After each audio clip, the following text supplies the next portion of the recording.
All right. Good afternoon, everyone. I am here with our guest, Nancy Fox. And Nancy, where are you talking with us today? Where are you I'm at? Los Angeles. Beautiful. California, girl. I know. It's gorgeous here. Where are you? I'm in San Francisco, so Oh, practically neighbors. we're neighbors, right? Yeah, great. Well, I just checked and we are live in the group. So, first, I just wanted to thank you for taking some time out of your day to talk to us millennials living the dream about your area of expertise, and that is networking. Yeah. Well, So, also, aren't I a millennial too? absolutely, I have this conversation so often. It's And a so mindset. I am. Yeah, it's so funny. That's great. Okay, yes, I'm happy to chat with you. It's like one of my favorite topics. Great. Yeah. So why don't you tell us a little bit more about yourself and what makes you really an expert in millennial networking? It's so funny. Well, first of all, I should tell you a little bit about my background because for those of you who can't imagine yourself like being a really great networker because it's not who you are, or it's not like you're introverted or something. I'm a natural introvert. I know it doesn't appear that way, but I really am. And I was in the corporate world for a really long time. I was the head of a number of marketing and design divisions for women's underwear companies for a long time before I started my business. Yeah. So for any of you women out there, I'm a bra expert. No kidding around. So when I go to parties, women are still asking me, what size bra should I wear? That's even a long time ago, but they still ask me. So anyway, I have been coaching and training and consulting for quite a while. And when I left my old career, everybody sort of knew me in my industry and I knew them. So networking was really easy, right? But when you start your own business or you're looking for a job, people don't know you and you're like a fish out of water and you don't know who to talk to or what to say. And you're really nervous. And I was one of those people just terrified. So my first experience with networking when I jumped ship was I went with a friend of mine to a networking event. She was very experienced at it, and an hour and a half later, we both came out of that event, and she had like a dozen business cards, and I had two. And I said, "Something's wrong with this picture. How do you do that?" Like, and she didn't do any talking. It was funny. She was just she was in conversations, but she wasn't talking. And I said, "How do you do that?" And come out with 12 business cards. So she sort of set me on the path of learning how to do it in a way that didn't feel salesy or smarmy or tacky. And I learned that the secret to being a great networker is stop thinking about what you're going to get out of it and how you're going to look good at a networking event. And it was really the first and most important thing is you have to retrain your brain to stop thinking about how you're going to sound, how you're going to look, if you're going to seem stupid, if no one's going to want to talk to you. It's all about you, but it's really all about them. And when I started to, every time I went into a networking event, I would actually stop, take a breath, and say, my job is to be curious and be surprised by what people tell me. And so when I got curious, it took a lot of pressure off me. I just stopped worrying about what I was going to get.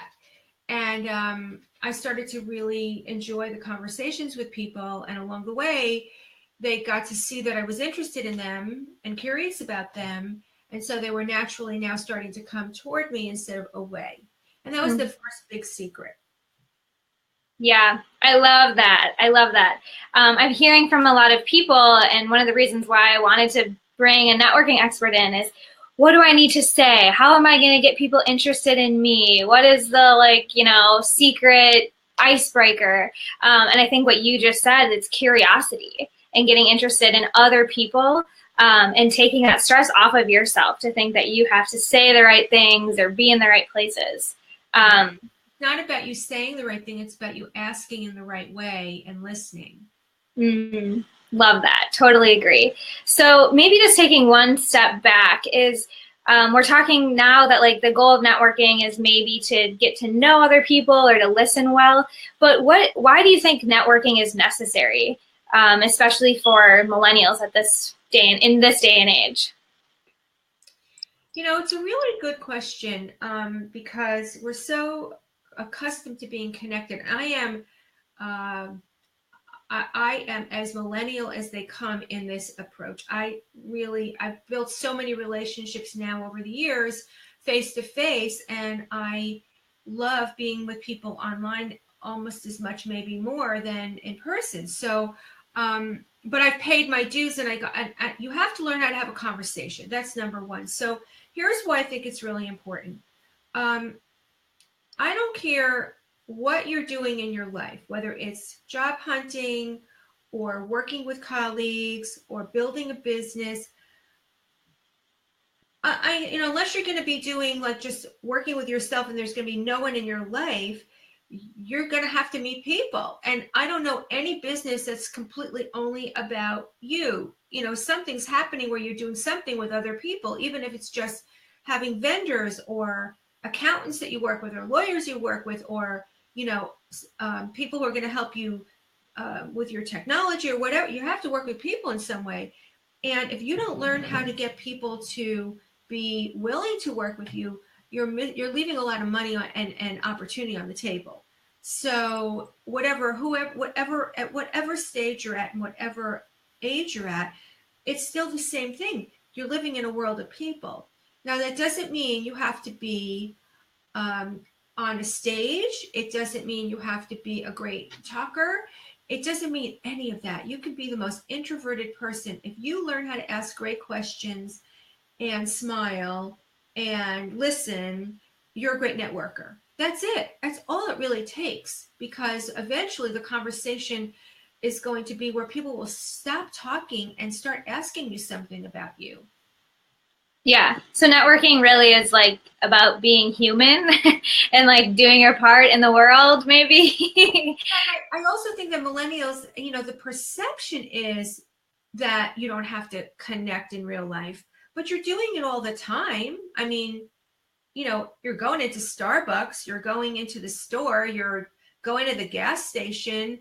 You might need help with, fixing your car. I mean, all of this, you're dealing with people at some point along the way. You have a banker, you have, if you need a loan. I mean, if you ever start a business, you're going to need to get financing or do something with your money, and you need to be able to talk to people. So, and if you're looking for a job, then, 80% of jobs are really not found through resume hunt, it's really through the network. So, and you never ever want to leave yourself in a place where you don't have a network that's being developed until you need it, because by then, people feel like you just want something from them.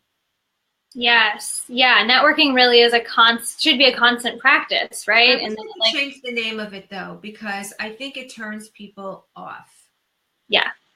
Like, just making friends would be better, something like that. I totally agree with that. I think that, yeah, it's about being a human, making connections, whether or not you need something, because we are all in this together.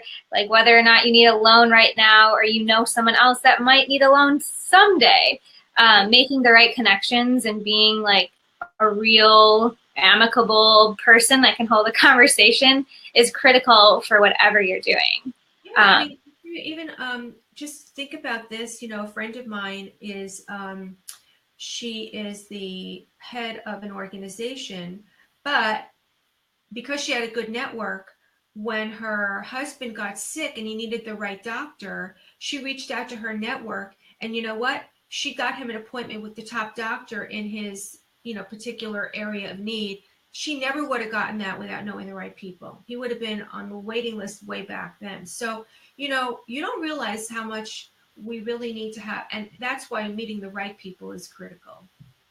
Saves lives. It doesn't it? I mean, seriously.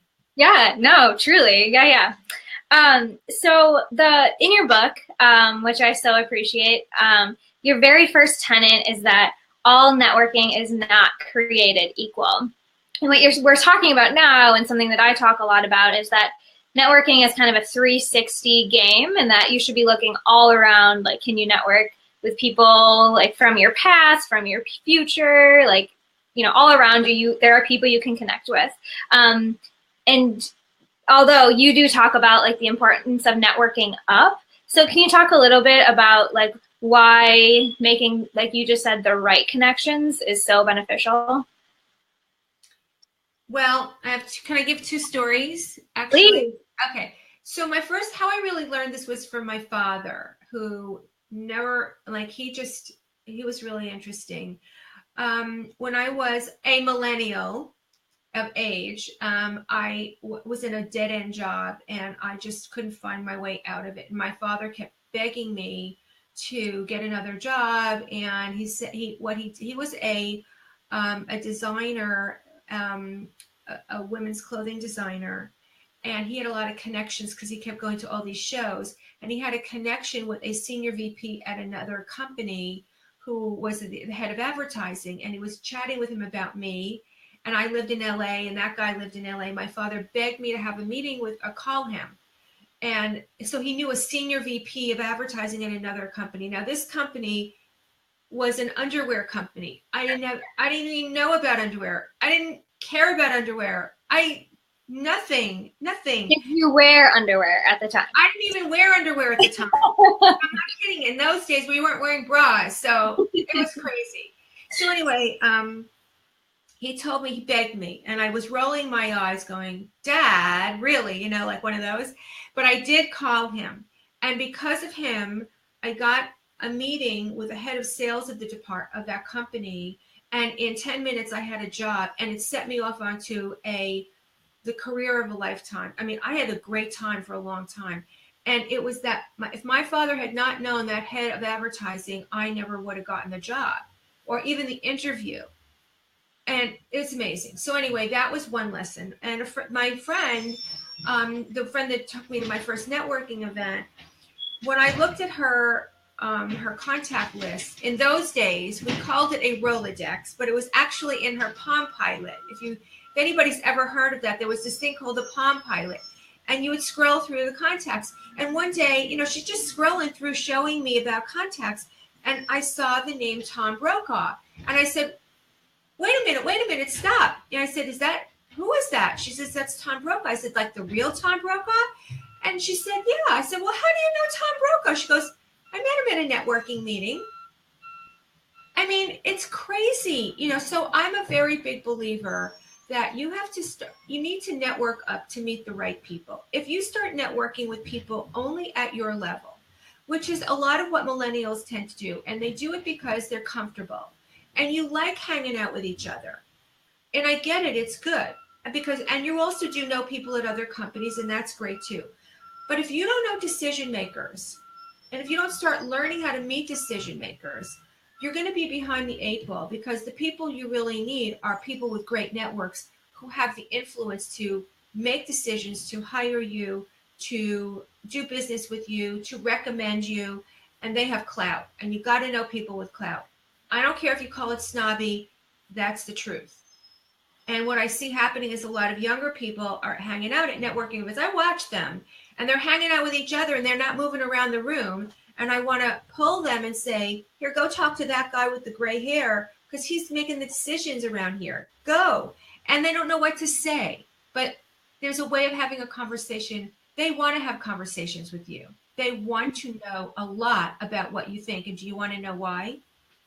Because you guys are influential now. You have so much clout that you could leverage. You have power just in the numbers of your generation, and they want to know what you think, how you buy, what decisions you're making, who you're hanging around with, how you're choosing, what social networks you're using, why you're using them, what you say. They want to understand you. You got a lot of clout, but you're not leveraging it. Yeah. I just heard something. We have like the largest buying power in the world right now. Hearing a little feedback. Sorry.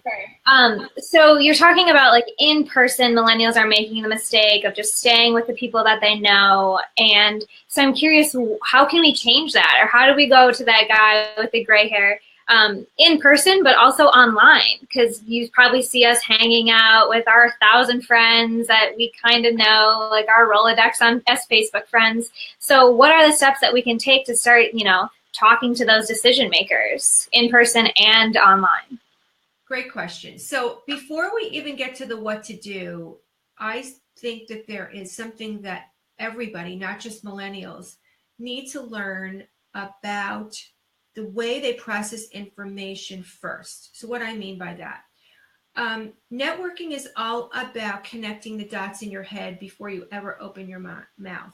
So, so Hannah, if let's say I don't know you, and if I wanted to have influence with you, I would have to learn more about you and see if we had some common ground. So when you wanted me to come on work, chatting with you, you found out about me. You did the connecting the dots piece. You learned a little bit about me. You checked me out online. And by today, today we are so lucky because you can check everybody out online. You know everything about them in like 3 seconds. Where a long time ago, you'd have to go to the library, like a library, and try to find stuff on people. And there was nothing. You had no way. You would have to actually take so much longer to find out about a person, and you couldn't build rapport quickly. So you can find out a lot about people on LinkedIn, on Facebook, on Instagram, and then find out, what they're writing about, what they're interested in, a lot about their families, what their organizations they belong to. And then once you start to connect the dots in your own mind about what you could chat with them about or ask them about or see if there's any common ground, and it's the connecting the dots that I mean about what common ground do I have with this person? So my common ground, for example, with you guys is I watch you guys, even if I never worked with any of you, I'm observing you at networking events, and that's a common discussion to have. So that's what I mean by connecting a dot. Somebody today called me from another part of the country, and she knew about me, but I didn't even know she knew about me. She connected the dots because she went online to find out about me and realized we had met before. And so she connected the dots. So it's about thinking about the connecting of the dots before you ever say anything. And then it's about asking really smart questions. Asking smart questions. Yeah, I love that. I think we're doing this all of the time. Like we're creeping, we're liking people on Instagram, we're talking about whatever we saw, whatever clip just got posted in our news feed. We're going to restaurants where people are also eating. So we have so many commonalities that we're already engaged with. And so like you said, it's connecting those dots and setting yourself up to like align with other people. So yeah. And then I think probably the next step is that curiosity, which we talked about already. I would like to actually demonstrate. So I'm really curious. You just mentioned this. So I'm listening for something. So Hannah, when you like something on Facebook or someone on Facebook, what makes you do that? Why do you like something? Like what prompts you to hit the like button?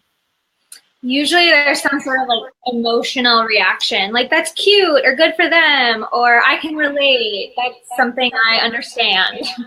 I often wonder about that. Like, why do they like that? Were they excited by it? Sometimes they hit like, maybe they don't even mean anything by it. It's easy to hit the like button. But do you have a reason when you hit the like button? It's not always conscious, I don't think. See, so sometimes you're really liking something, and sometimes it's just an automatic reaction, right? But when you comment, that's different, right? Mm-hmm. Why would you comment on something? I really have something to contribute or ask or, yeah. Okay, there's a common, so like, let's say you are about to meet somebody before a networking event and you look them up on Facebook or on LinkedIn and you are watching their activity, you can make a comment about a comment, or you can ask a question about a comment, like I just did with you. Yeah. I'm curious, why do you do that? Like, why? How do you do that? How'd you figure that out? The how and the why questions are good ones. Or here's another one. Someone says something to you and you go, oh, that's interesting. Tell me more about that. And then they'll go off and they'll talk. But then you got to listen. Mm-hmm. I think all of those questions are so helpful to get to like the meat or the real, like how can I connect in a meaningful way with you? And a question that I encourage people to try to get to, it's not one you can lead with, but the question of, would you like some support with that? Or how could I help you with that? Instead of going out with like, this is my solution, this is what I offer. But like, I want, like, can I? Are you open to something that I might be able to offer or help you with? Yes, they say that telling is selling. Yeah, and most of us don't like to be sold. We all want to buy, but we don't want to be sold, right? So telling is selling. So if you're asking somebody a question, you're not telling, you're expressing curiosity, and it's opening the door. The very connection you want to make is on the other side of the question. Yeah. Got to ask those questions. I love this. So we're going over a lot of the questions I had for you, and I think you sort of touched on one of the mistakes you see millennials making is that they're networking just at their level to their sidelines. Are there other things you see maybe more in the online world as a mistake that millennials are making? That's a whole other conversation, which I would love to talk to you guys about, because actually, if I really am honest, just between us people, us millennials, I prefer to network online today. Living in Los Angeles sort of did that for me. When I lived in New York, it was very easy to get around and you could go to a million networking events. But the first thing is I'm very targeted about who I want to network. So I make a decision about, I want to meet, let's say I want to meet marketing directors, or I want to meet sales managers or sales vice presidents, whatever. I make a decision about who I want to meet. And I do a search on LinkedIn, or I do some searching around on Google and all that. And then I generally like to connect with them on LinkedIn. Facebook is a little different. I pretty much connect with people on Facebook, unless I'm in a course or something where we're all connecting. I'm pretty much keeping Facebook for social, and I'm very careful. And I really encourage you guys, be really careful about what you post on Facebook or on Twitter. It's really, really important. Then what I'll do is I will do a lot of networking and meeting of people on LinkedIn, which is a whole other conversation. How to engage with people that you think are completely out of your realm. It's easy. You just need the right invitation, the right communication. And here's the beautiful thing. Most decision makers, they could be recruiters, they could be heads of department, they could be CEOs, they could be business owners, they could be laterals to you in other companies. They are managing their own social media accounts very often, which means that the gatekeepers are out. Not 100%, but to a great degree. So it's leverageable, big time. So I do a lot of connecting there. Yeah. So do you encourage people to just kind of spend some time scrolling on LinkedIn, Facebook, other, platforms that they have, and just sending like maybe those dots that they've connected? Like, I see this and that, it aligns with me. Or what do you say? Yes, but I would do get some education about how to properly invite someone to connect with you so that they want to actually have a conversation with you. So for example, yesterday, I know, here's how it went. I spoke at an event about 3 years ago, and I really haven't networked with anybody in that organization since. But I noticed the organization got a new president that's starting in the year 2018, because LinkedIn lets you know when they get a new job. So I said, I know you don't know me, but I actually spoke at your organization a few years ago. And she happened to, on her LinkedIn profile, and this is really important, she said that she works with women in transition. As a coach, I work with women who are transitioning into a job, into their business. So I said to her, I spoke at your organization. Congratulations on your new role. It's really exciting. I'd love to connect with you. because we actually serve the same market. And she said, great. And she said, I'd like to hear more about what you do. Please reach out to me. She gave me her email. I didn't ask her for it, but just the way I invited her and connected the dots in the message prompted her to, I didn't ask her, and it was great. So we're going to get to speak next week. And that's how it's very simple, but you have to really, as I said, connect the dots in your brain first, then you can communicate. Until you do that, you'll be probably leaving chips on the table. Totally. Yep. It's that you're finding the dots and then approaching with curiosity, and probably less about saying the right thing, because you didn't even ask. You just kind of put yourself out there. And when you have the right approach and you're human, you often get connected. Absolutely. Yeah. And by the way, don't beat yourself up. It takes, people ask me this question all the time. How long will it take for me to build a really good, vibrant network? I could lie and say 3 months, but the really good network takes a couple of years to build, and then it builds on itself. And remember that the better the contacts you have and connections you have, and can introduce other people to, the more value you have for them. So it's worth it. Yeah.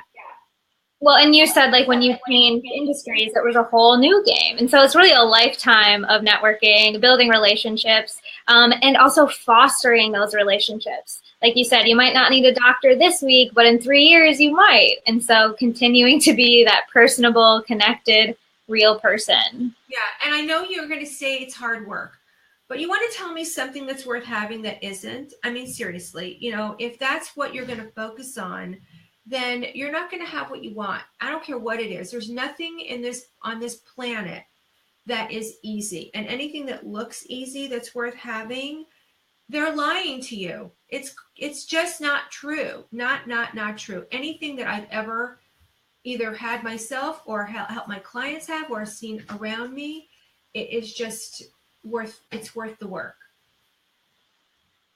And it's better together, right? To be trying to make things happen with the support of others. Never do it alone. Totally better.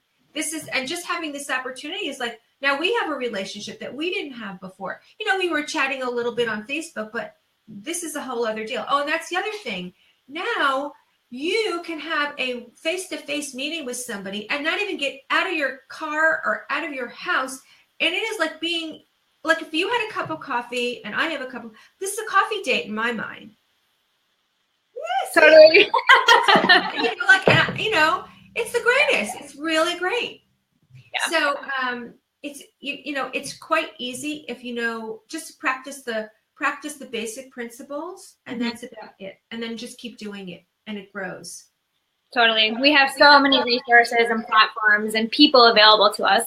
It's just having that, connecting the dots and communicating. So super helpful. I think we have a few action steps already as far as just, researching people that you want to get to know. Even if you think they're out of reach, they're still people. So, approaching them with curiosity, having connected those dots, like you said.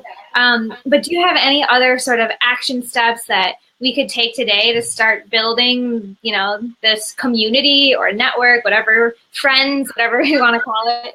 Download my free icebreaker tip sheet, number 1. It's not perfect. I haven't, it's not the perfect thing, but it's not even, it has the first question and then it has a whole bunch of after questions that you can ask people to keep the conversation going. And so download that. We'll give you the link in a second. It's free. And a lot of my colleagues and clients, they keep it with them before they ever go to a networking event. They look at, they get a new set of questions so they, can have sort of a little script in their head before they go in there. Definitely you must follow up after the networking, because if you don't follow up, then what's the point? Nothing will happen. You'll get another follower on Instagram or something, right? Well, there's a lot of ways to follow up, and I even have a tip sheet on that. So I have a tip sheet about 33 ways to follow up with people. So wow. Awesome. You can find that on my website too. Cool. Yeah, we'll definitely link to all of that. Those tangible, exact questions. How do you break the ice? are so helpful, especially as we're, getting a little bit uncomfortable putting ourselves in spaces that aren't just, the people that we know. Yeah. More things you can do. Smile and put your hand out first and introduce yourself first. Be a little proactive. It'll break the ice for both of you and takes the heat off of them, and they'll feel very relieved. Yeah. Awesome. So we've got some action steps to start with. Definitely going to link to those questions and freebies that Nancy just mentioned. And we're also here to answer your questions. We just talked a lot in pretty broad terms about what networking is, how it can benefit you, the mistakes to avoid.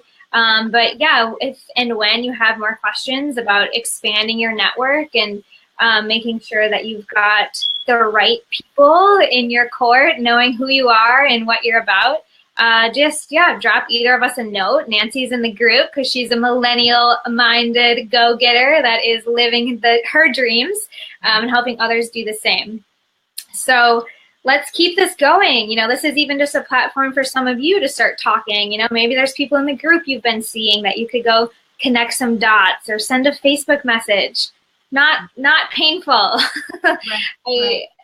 I think that, you sort of mentioned this too, Nancy, that networking can get a bad rap and the name is kind of puts us off a little bit, but we're doing this all the time. And so having some more intention and strategy is super beneficial.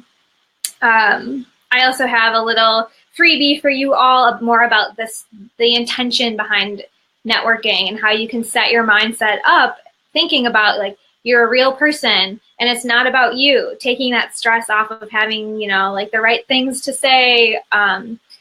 You'll get Nancy's questions, so you do have some of the right things to say, and also just keeping in mind that it's not about you. It's really about a curiosity mindset. So I've got something to help you with that as well. Any parting thoughts, Nancy? I think also just the last piece is like, remember to listen. And now we're in a very distracted society. I know that, your smartphone is pulling at you. You have to stay with the conversation and tune the distractions out. It's difficult for all of us, whether you're a millennial or not a millennial. We are now pretty much, we're attached to this.